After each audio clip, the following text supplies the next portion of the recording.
Hi everyone and welcome to our second video for topic 21. In this video we're going to talk about finding the area of a triangle and of a trapezoid. So last video we talked about finding the area for rectangles and squares and parallelograms, all related to each other. We found that all parallelograms use the formula of base times height equals area, right? Even a parallelogram, we can just conceive of taking pieces of it and rearranging them to create a rectangle out of it. Because we measure area with square units, right, it makes a lot of sense to try to conceive of things in terms of, well, squares or rectangles, right? Things with, 90-degree angles. But triangles and trapezoids don't have those. And unlike a parallelogram, it's not as easy to rearrange pieces to make them. However, if we remember some of the things we did in topic 17, right, where we used triangles to make parallelograms, we might be able to find a way to do this. So first off, let's start with a pretty, straightforward triangle. That'll be easier to do. Let's do a 5 by 5 triangle, all right? So I've got a 5 by 5 triangle here. And that means that the base of this triangle, and again, we're still using the idea of base is 5 and the height is 5. If I was to try to find the area of this triangle, maybe pause the video and consider it for a second. What do you think the area of this triangle could be? Okay, what does it seem like the area is? Think about that. Give it a shot. All right. If you've taken a guess as to the area of this triangle, right, what do you think it was? Well, we could try counting one by one. That's a really good way to start, right? So if I counted off the squares in this, let's try that out real quick. I can see we've got a bunch of squares that are just straight up full, right? These are completely covered. So I've got 1, 2, 3, 4, 5, 6, 7, 8, 9, 3, 6, 10, right? But then I've got these half squares. But they look pretty close to exactly half squares, right? So I could say, okay, they're probably 1/2. So if I count two of them, I get 1, so that's 11. I get 12, 12 and a half, right? So maybe this is a total area of 12 and a half. But is there a better way? Because again, we don't want to count one by one, right? That's not the way we want to do things. If I had given you a 25 by 46 triangle, that would be awful, right? So how can we see this picture through rectangular glasses, right? Can you see a square or a rectangle that could help us figure out what the area of this triangle is? All right, hopefully you pause the video, and if not, try doing it now. But you've considered what kind of square or rectangle could we imagine that helps us find this. If you notice, we were able to predict that these parts right here, that these were half of a square because they seem to cover half of it.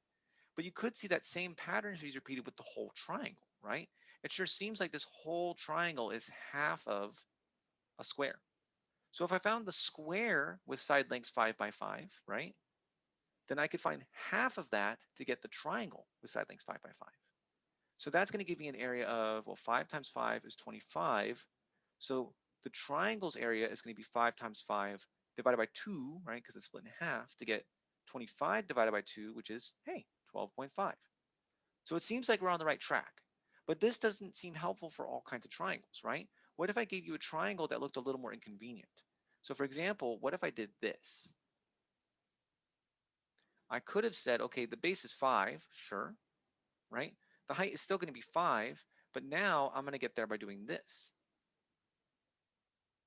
Uh-oh, right? So I've still got a base of 5. I still have a height of 5. Remember that the height is your straight up and down, right? What do you think the area of this triangle could be? Is there a way to find that? That's not as easy, right? So how can we find the area of this triangle right here? Hmm. All right, so maybe you paused the video and you considered it. How could you find the area of this triangle? Well, there's two different ways.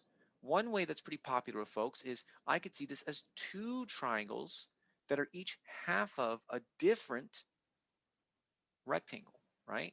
And I could do those individually.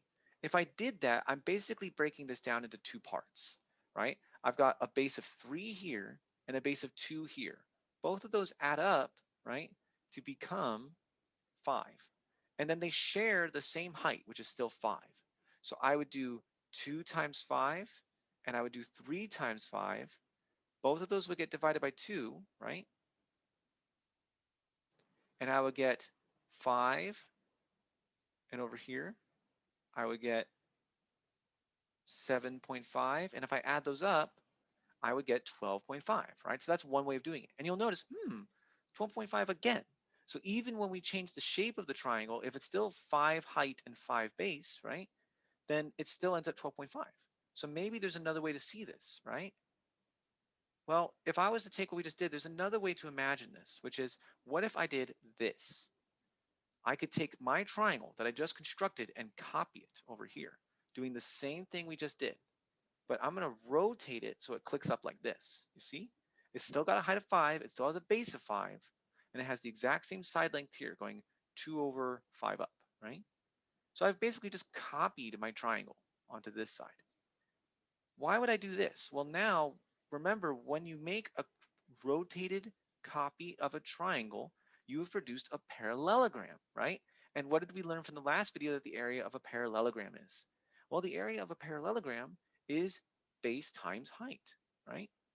But the problem is that isn't, oh, that's not, that's not the area of just my triangle bit. That's the area of this whole thing, right? That's the area of like this bit right here, all of it. So I don't want to find the area of this and its double, right? I want to find the area of just the blue triangle. So the parallelogram's area is base times height, but the blue triangle is only half of that, right? We know it's exactly half because it's a double. So I'm going to do base times height, and I'm going to divide by 2, right? I don't need these multiplication symbols, by the way. I can just put them next to each other. Base next to height means base times height, remember.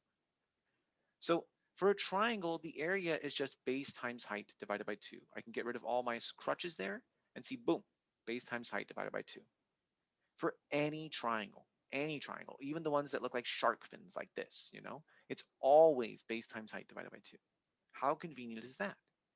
Now, what about for a shape that's kind of like a trapezoid, or kind of like a triangle stuck to a rectangle, trapezoids, right? Spoiled that one. So let's check out a trapezoid and see what can we do about the trapezoid. Not a convenient shape that, right? So if I've got a trapezoid, like this, for example,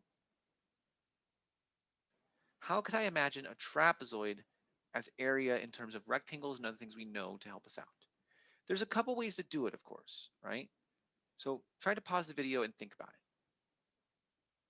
How would you find the area of this trapezoid? All right. Hopefully you paused the video, you thought about it, how to find the area.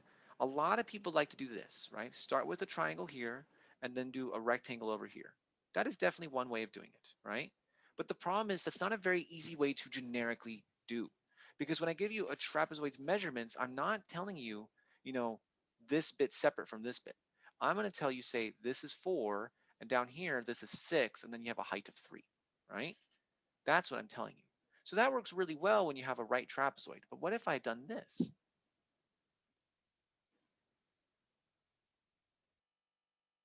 right? What if I had done this? It still works, right? But now instead of being a base of 6, we have a base of 8. And now I got to do a lot more work in order to figure out like, okay, what is those two different triangles? And what if it's not symmetric and stuff like that, right? It gets really inconvenient really fast. So what's the convenient way of doing it? Well, think of the exact same thing we did with the triangles, right? Is it possible to copy this trapezoid, rotate it, and create a parallelogram? It is. If I take the base over here, 4, and put it down here, and I take this base of 8 and put it up here, I create a really, really long parallelogram, right? It still has a height of 3, but now its base, I've got 4, I've got 8. The total base of this parallelogram, check this out, is going to be 12. And that's for both sides. The reason I'm copying it and rotating it is to make sure that I create a parallelogram and not a trapezoid, right? So I want the base and the height to both be the same measurement. That's why we have to rotate it to click it together.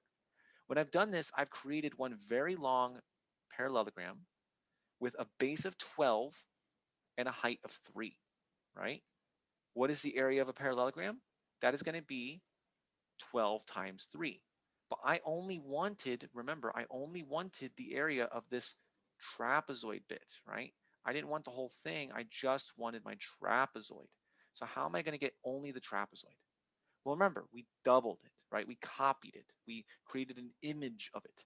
So that means the area of the trapezoid is just going to be whatever that was divided by 2. And that's going to be 18 in this case.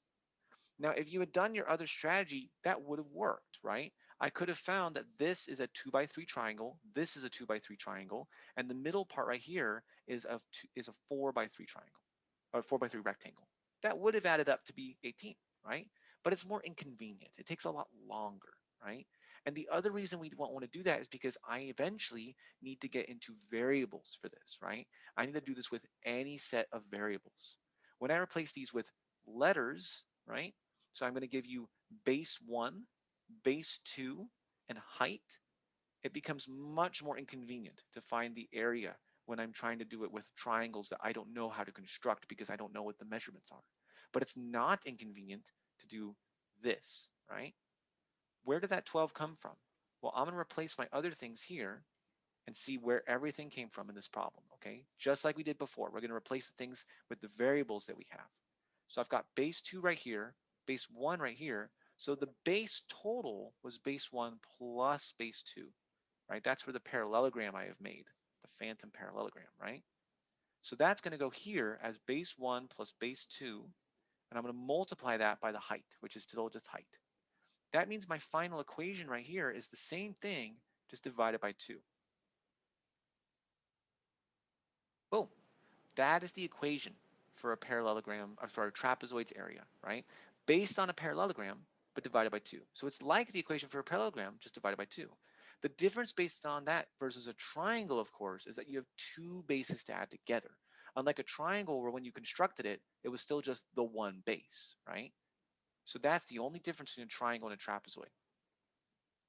All right, hopefully that helps out with finding the area of triangles and the area of trapezoids. In our next video, we'll very briefly review how to find the area of a circle. All right, so I'll see you then.